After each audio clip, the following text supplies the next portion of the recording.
and support their families at the same time.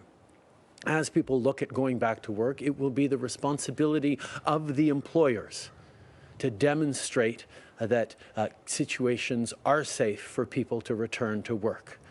The role of the federal government is to support the provinces and other employers in that work. But it's also our role to make sure that families and people are supported to be able to stay safe during this pandemic. Hi, Prime Minister Tom Perry with CBC.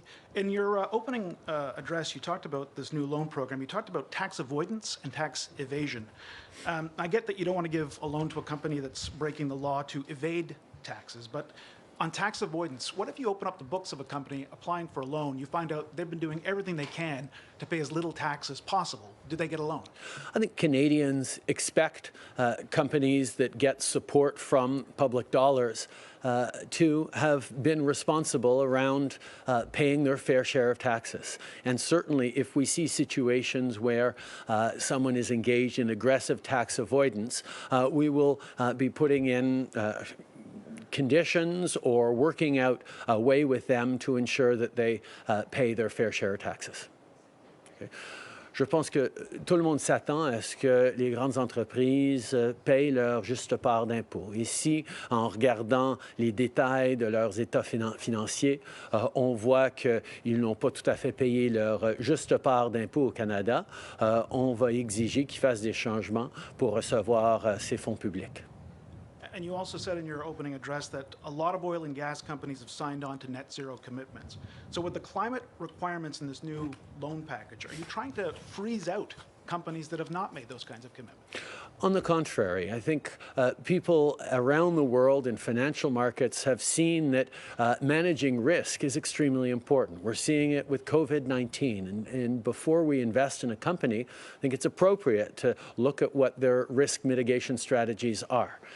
People will be asking about what their risk mitigation strategies for pandemics are as they invest in companies going forward. But we also know that climate change represents a significant risk to companies' bottom line as well. So it is perfectly natural for an investor, including public investors like the Government of Canada, to be asking people how they are going to manage the risk of climate change in the coming years. Brian Mullen, Global News. On today's announcement, strict limits on bonuses and share buybacks is not the same as stopping them. What specific safeguards will be in place to ensure companies don't take advantage? We will be working very closely with different companies across different sectors to determine the right frame that is right for their industry and business. But Canadians expect that if we're putting public dollars to support financing for companies, that the money goes to support workers. That is the approach with the large employers emergency financing facility. We need to support workers, and that's not shareholders through dividends, that's not executive bonuses. That is ensuring that everything they're doing is protecting workers, their pensions, their collective bargaining, and the continued operation of this company in the country. If there aren't safeguards in place, will you consider putting some in place? I think that is part and parcel of the discussions that we'll have before implementing the LEAF program. We need to make sure that the money is going to support workers every step of the way.